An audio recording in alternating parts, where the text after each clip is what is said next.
food allergies in a general concept is something that, we are trying to create awareness around and ensure that people are, know what to do when they're dealing with people with food allergies. But I think that there's a whole other aspect to that. There's a community that hasn't been touched.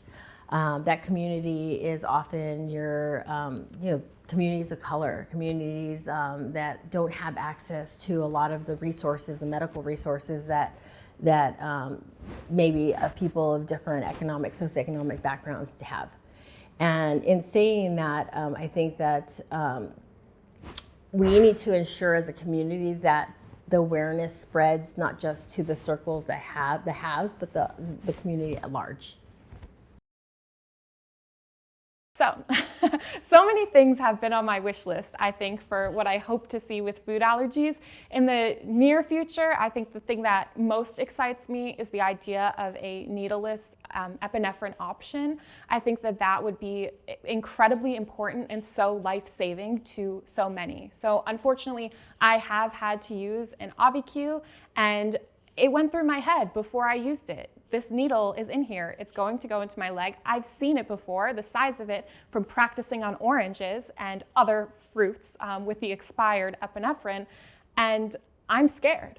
And going through that, once I did it, the relief that you feel when your throat is closing definitely outweighs that needle, but it's still scary. So being able to have those options and knowing that that's not a thought that will make me hesitate when I'm in this life-threatening situation would be incredible. I would say that if your child is diagnosed with food allergies, don't worry about it. It's part of life. Everybody's different and unique. And you just need to teach your child to embrace those food allergies. And of course, it may take a little extra precaution and vigilance. It's as long as you are careful and support your child throughout its life, it will do amazing. Advocacy is important to me because it's in the everyday. Self-advocacy is how you keep yourself safe. It's how you make sure that you're, keeping yourself safe while living a fulfilling life. Due to having food allergies, my mental health has really struggled. And one of the therapists that I have told me this term of like risk versus quality of life. How do I balance how dangerous food allergies are while still wanting to pursue all the dreams that I have? And that's really, been at the core of advocacy. How do we help others stay safe and pursue their dreams at the same time? Because everyone deserves to pursue their dream, even if they have food allergies. That's only a part of who you are. That's not everything. Well, I think it's very important to educate people on what food allergies are and differentiate them from a dietary need or an intolerance, because they're the highest level of severity you can come across, and allergies are a disease, not a diet.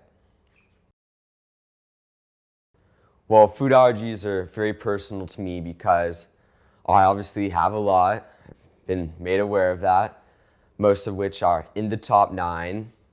And I want people to know that having these food allergies isn't really a struggle, and it's something I can own. It's something that's part of my identity, but instead of that being something that ails me or it's like a negative part of that, I want to take a positive spin on that and try and use my knowledge and my story to educate others, make them feel more confident about themselves. And since I've been able to manage well, they should know that they can treat this head on, and they should feel happy in their own skin and know that there's protocols they can take to prevent emergencies, and there's also stuff they can do to get the message across and advocate for their communities. So feeling included wise, I would say, especially at school, sometimes I don't feel included because in elementary we'd have some experiments going on, and then the teacher would ask, can I do this experiment?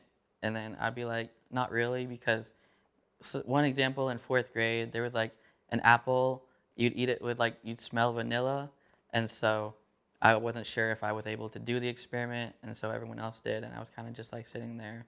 And then we've also had in middle school there was this ice cream experiment where we would mix milk and then shake it in a bag, and then it would clump up, so it'd make ice cream. And then I wasn't able to participate in that, so I had to go to another classroom. And then now in like college wise, how I deal with it is like I have lab classes, and in the lab classes sometimes we have some food or some other things, and I'm still questioning to this day, even though I know and I'm very comfortable with my food allergies. I'm still like, can I do this? So I have to really gauge on myself because I don't have my parents around. So